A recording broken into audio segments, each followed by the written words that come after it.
Hello दोस्तों, जय श्री राम, जय महाकाल।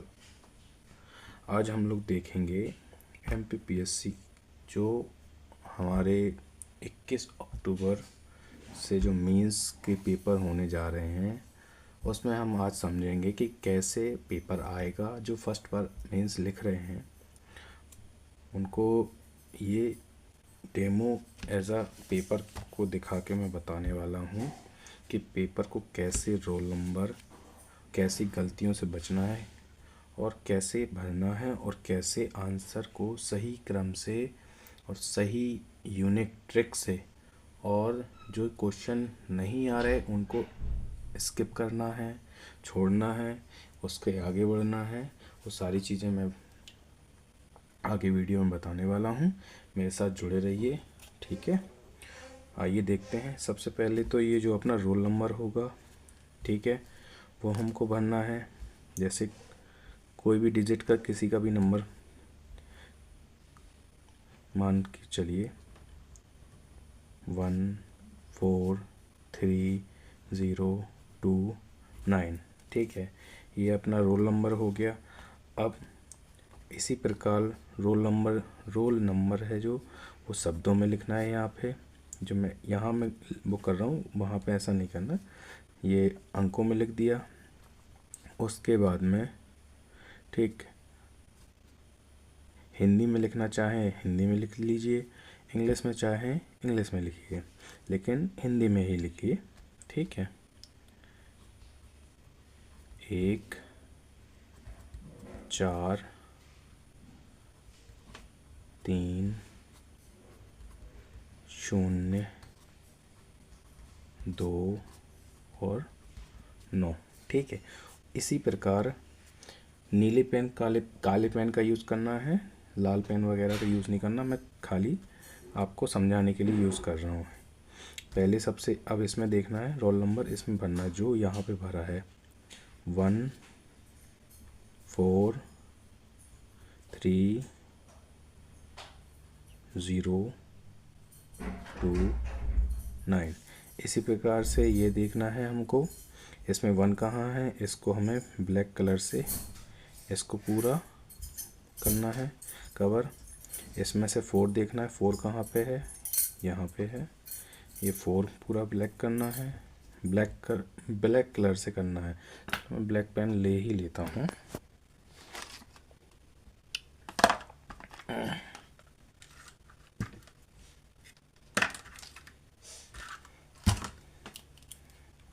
ठीक, इसमें से 3 देखना है, 3 ये रहा, इसको पूरा डार्क करना है। 0, इसमें 0 कहाँ है, सबसे ऊपर है, इसको डार्क करना है।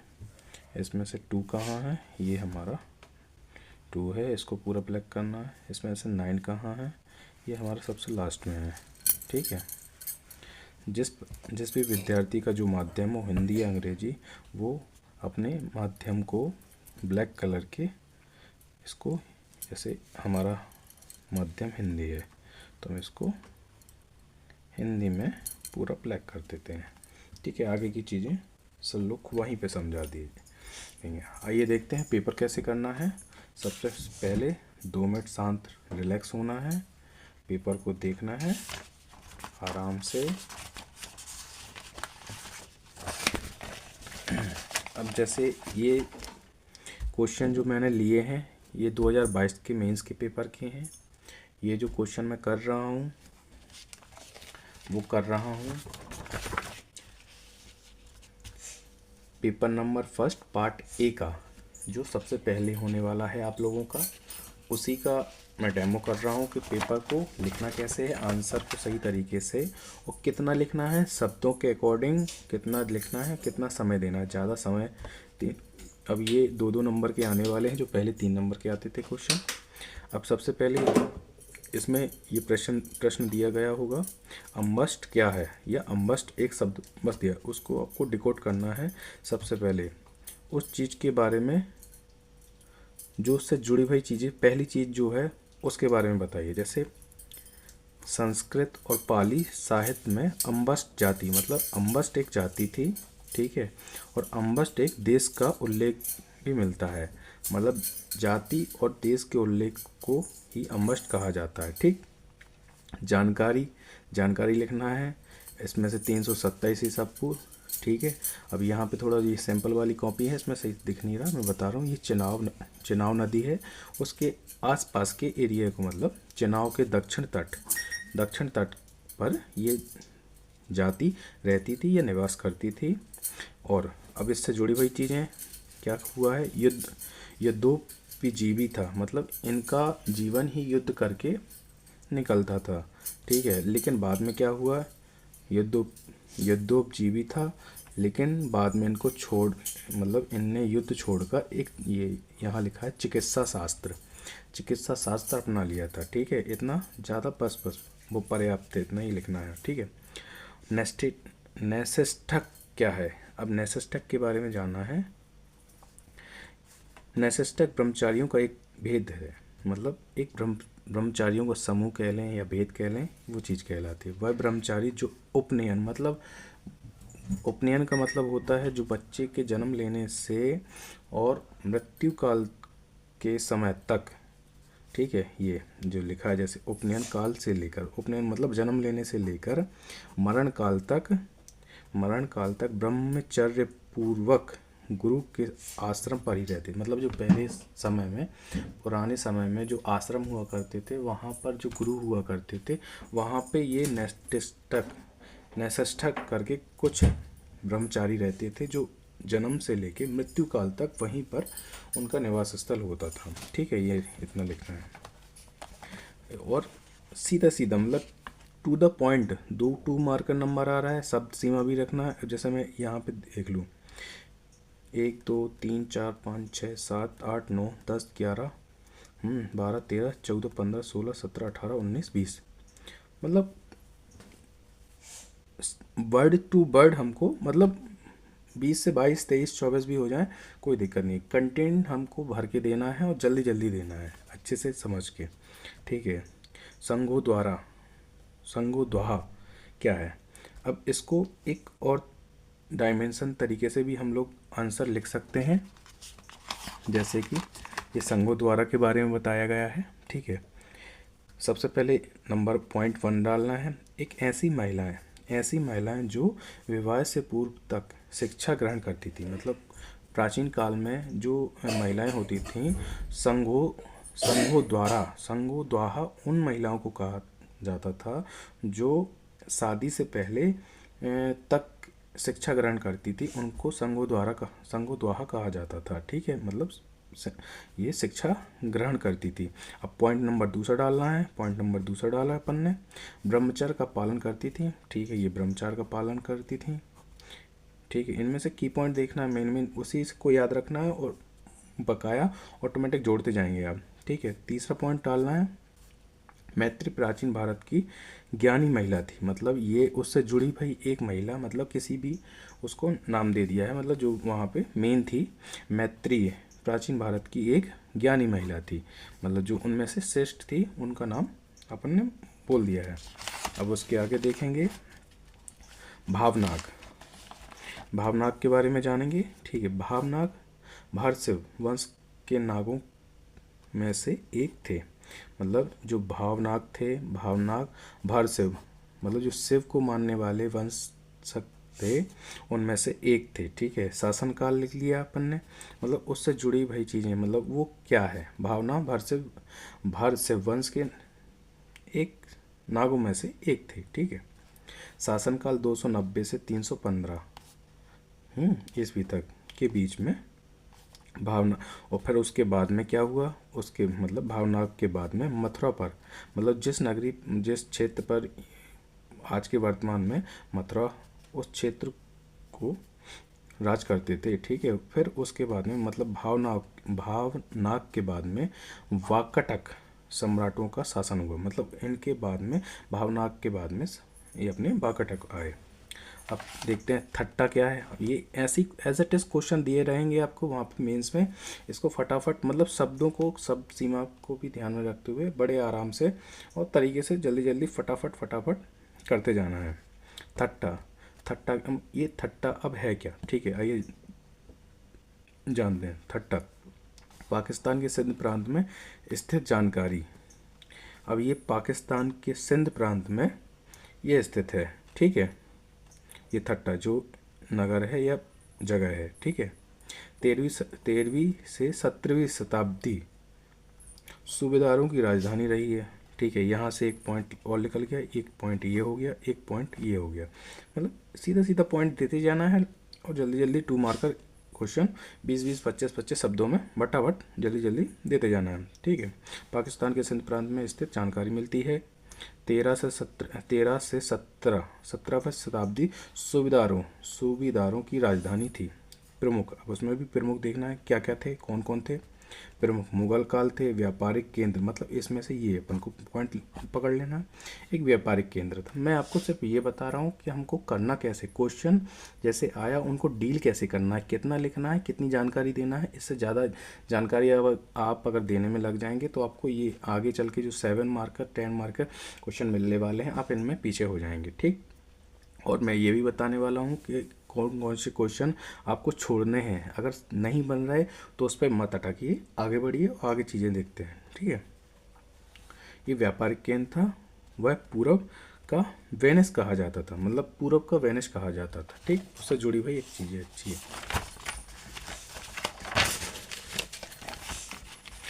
अब शाह तुर्क के बारे में देखते हैं। 13वीं सदी के मामलुक शासक रुकनुद्दीन फिरोज की माँ थी। मतलब जो शाह तुर्कान थी वो 13वीं, मतलब ये 17।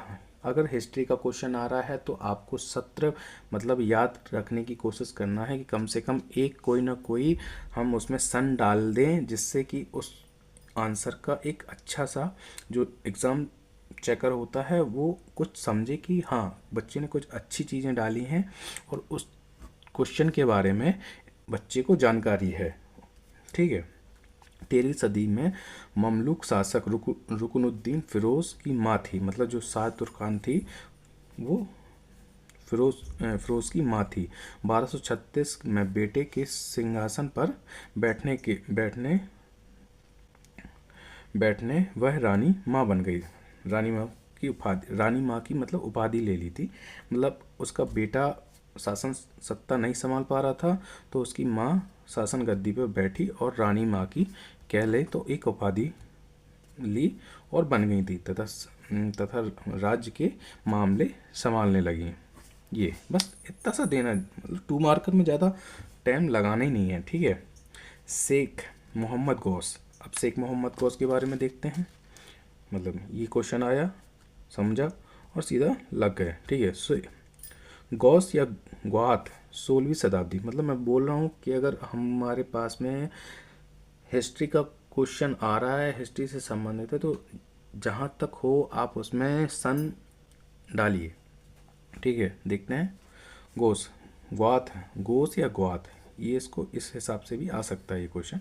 गोस या ग्वात 16वीं सदी के सूफी गुरु जो मतलब सूफी गुरु तथा एक संगीतकार लेखक थे। मतलब ये जो गौस बाबू थे ये एक सूफी गुरु तथा उसके एक संगीतकार व लेखक भी थे, ठीक है। लेखक, अब इनने लेखन में क्या क्या लिखी है, इनकी एक रचनाएं जो लिखी हैं इनने वो हमको डाल देना है। अरबी अल जवाहिर अल, ठीक है, खज्म, ये चीज़ें हमको, ये उनकी जो एक दो कविताएं हैं या उनकी रचनाएं हैं या उनने बुकें लिखी हैं, उनको याद में रख के एक दो डाल देना है, ठीक है। अब जैसे यहाँ पे द 5 जंक्शन, घोष के चमत्कार, ठीक, स्वर्ग का साक्षी, मतलब ये चीज़ें इनने लिखी हैं तो इनको सीधा सीधा मतलब जो याद हो सके जल्दी जल्दी लिखो। बरिसाल विद्रोह। अब बरिसाल विद्रोह आगे अब देखते हैं उसको कैसे डिकोड करना है, ठीक है। अधिकारियों ने ब्रिटिश उपनिवेशक द्वारा 1331, मैं फिर बोल रहा हूँ, ठीक है, 17 हमने डाल दिया यहाँ पे। अधिकारियों ने मतलब ये ब्रिटिश काल के समय उपनिवेशक द्वारा 1913 एक मुकदमा था। वह 44 बंगालियों पर आरोप था।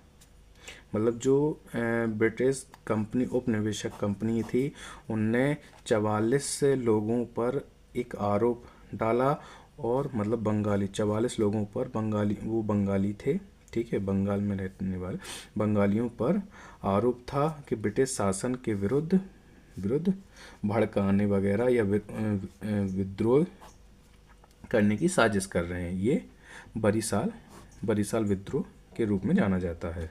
राजा महेंद्र प्रताप के बारे में देखते हैं, एक जैसे क्वेश्चन आ गया। भारत के स्वतंत्रता संग्राम सेनानी, पत्रकार, मतलब भारत के स्वतंत्रता सेनानी, ठीक है, ये पॉइंट लिखना है। स्वतंत्रता संग्राम सेनानी, एक पत्रकार, लेखक, ठीक है, ये लिख देना है तो ठीक है। अभी एग्ज़ाम चेकर को इतना या वो नहीं है कि वो आपको एक एक पॉइंट देखेगा। स्वतंत्रता संग्राम के सेनानी, पत्रकार, लेखक, ये जल्दी जल्दी फटाफट जोड़ देना है, ठीक है। अनार पेशवा के नाम से प्रसिद्ध थे। ये अनार, ये मेन पॉइंट है, की पॉइंट है। अनार पेशवा के नाम से प्रसिद्ध थे। भारत की अंतरिम सरकार के अध्यक्ष भी थे, मतलब जी राजा महेंद्र प्रताप थे। ये जो पॉइंट है, भारत के अंतरिम सरकार के अध्यक्ष भी थे। सर्वोदय योजना आगे देखते हैं। अब ये क्वेश्चन आ गया, इनमें ज़्यादा दिमाग लगाने की कोई ज़रूरत नहीं है, जितना आ रहा है जल्दी जल्दी फटाफट 20-25 शब्दों में दीजिए। जैसे अब इसके भी शब्द गिन लीजिए, 1 2 3 4 5 6 7 8 9 10 11 12 13 14 15 16 17 18 19 20। मतलब बड़े ही तरीके से मैंने आपको समझाने की कोशिश कर रहा हूँ कि बहुत ही आसानी की तरीके से आप हर क्वेश्चन को बड़ी ही सरलता से उसको जल्दी जल्दी करते जाएंगे, ठीक है। सर्वोदय योजना क्या थी, अब उसके बारे में थोड़ी सी जानकारी है क्या, पहले तो वो चीज़ है क्या। अगर 2 मार्कर में क्वेश्चन आ रहा है तो सबसे पहले उसके बारे में जानकारी तो कि वो है क्या, उससे जुड़े 1 या 2 या 3 हाईएस्ट 3 तथ्य लिख दीजिए। आपके 2 नंबर में से 1.5 नंबर 2 नंबर आपको मिलने ही वाले हैं, ठीक है ना, मेरे को मिलेंगे। समाज की रचना के लिए एक विचारधारा थी, मतलब सर्वोदय योजना समाज की रचना के लिए एक विचारधारा थी। सर्वोदय समाज की विषमता को अहिंसा से ही मिटाना था, मतलब जो समाज में हिंसा अहिंसा होने वाली है, अधिकतर योजनाएं जो चल रही थी सर्वोदय योजना के तहत में, तो वो हिंसा के ऊपर उनको कम करना था, ठीक है। और दूसरी बात, अब इसमें ये जो अब हमने ऐसे जोड़ दिया है, ठीक है। अब जो हिंसा होगी तो उसमें दबेगा कौन, कमज़ोर वर्ग, जो कमज़ोर वर्ग होगा उसका शोषण होगा, तो ये हमने एज अ मत थोड़ा जोड़ दिया उसमें अपने तरीके से। मध्य प्रांत सरकार क्या है, ठीक, मध्य प्रांत सरकार जैसे क्वेश्चन आ गया। अब इसमें लिखना क्या है, सबसे पहले उसके बारे में कुछ जानकारी, थोड़ी सी कुछ जानकारी क्या है वो। मध्य प्रांत गठन, मध्य प्रांत सरकार क्या है, ठीक, मतलब उसका मतलब कहने का मतलब है वो है चीज़ है क्या, जो क्वेश्चन दिया गया है। मध्य प्रांत का गठन 1861 ब्रिटिश भारत का एक प्रांत था, मतलब 1861 में ब्रिटिश भारत का एक प्रांत था। अब इसमें से ये अब क्वेश्चन को और तरीके से भी हम लिख सकते हैं कि किन किन और 2-3 तरीकों से जो क्वेश्चन जो चेकर होगा, मतलब कॉपी चेक करने वाले जो होंगे उनको ये कॉपी थोड़ा अच्छी तरीके से व्यवस्थित तरीके से देखने में अच्छा लगेगा, क्योंकि ये हाँ इस बच्चे ने कुछ अच्छा लिखा है और कुछ बहुत तरीके से लिखा है, हाँ इसको देखना चाहिए, है ना। नहीं तो वो तो बस 1 या 1.5 नंबर 1 नंबर दे देगा, आगे निकल जाएगा, और अगर नहीं होगा तो वो क्रॉस भी मार सकता है। आइए देखते हैं कैसे करना है इसको। ये एरो की लगाई, first point, second point and third point, ठीक है। मध्य प्रदेश, छत्तीसगढ़ एवं महाराष्ट्र के कुछ हिस्सों में शामिल था, मतलब इन क्षेत्रों में ये जो मध्य प्रांत था, इन क्षेत्रों की जगह बता दी, ठीक है। राजधानी क्या थी, नागपुर थी।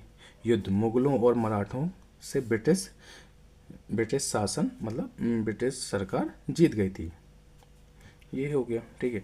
अब ये कई क्वेश्चन नहीं बन रहे, अब उस पर अटके हुए हैं, नहीं समझ में आ रहा है। अब ये लिख रहे हैं भाड़ा क्या है, दुनिया, ये की चीज़ें नहीं करना है हमको, बिल्कुल नहीं करना। जो नहीं बन रहा है उसको बिल्कुल नेगलेक्ट करो, बाद में देखते हैं अगर टाइम बचता है तो उसको हमको डील करना है, नहीं तो छोड़ो आगे बढ़ो, जो बन रहा है वो करो। मैंने इसलिए वो क्वेश्चन छोड़ा था, ठीक है।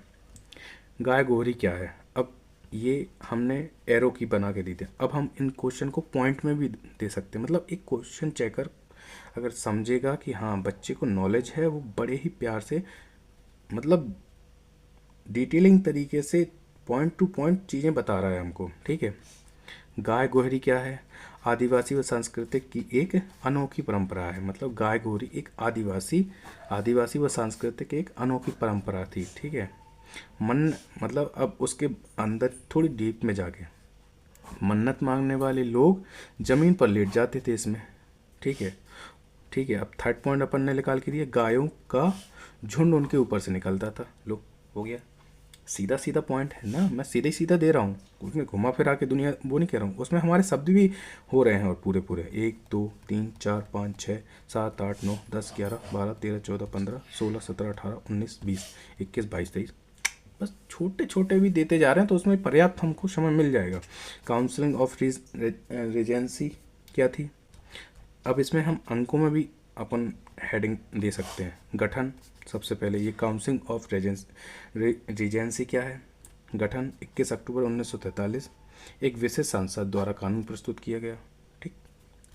ये अस्थायी काउंसलिंग थी, अस्थायी कॉलेजियम निकाय के रूप में था, ठीक है। पहली बैठक थी, जो मतलब पहला वो था वो 1844 से 46 तक था, और दूसरी जो बैठक हुई ये मतलब दूसरी बार जो चला 1846 से 49 तक रहा, ठीक। अब जैसे ये भी क्वेश्चन आ गया, नहीं बन रहा है इसको छोड़ो, आगे बढ़ो और आगे क्वेश्चन करो, ठीक है। मैंने और भी क्वेश्चन लिए हैं, अब हम